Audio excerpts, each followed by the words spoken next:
દાહોદના મોટી હાંડીમાં પંચાયત ચૂંટણીનું પુનઃ મતદાન સંપન્ન. વરસાદ વચ્ચે 64% મતદાન.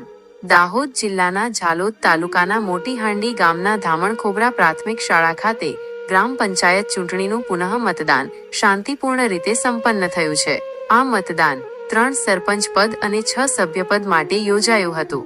ગત 22 જૂનના રોજ યોજાયેલા મતદાન દરમિયાન સરપંચ પદના સમર્થકો વચ્ચે ઉગ્ર વિવાદ થતા મતદાન પ્રક્રિયા રદ કરવામાં આવી હતી.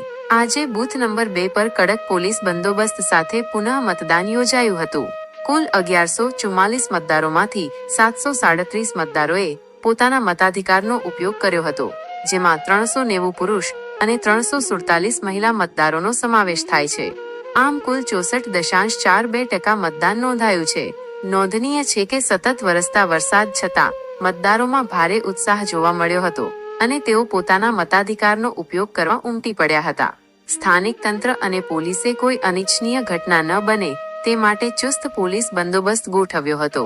પોલીસની સતર્ક નજર અને તંત્રની પૂર્વ તૈયારીઓને કારણે મતદાન પ્રક્રિયા શાંતિપૂર્ણ રીતે પૂર્ણ થઈ હતી અને આ પ્રક્રિયા દરમિયાન કોઈ અનિચ્છનીય ઘટના બની ન હતી.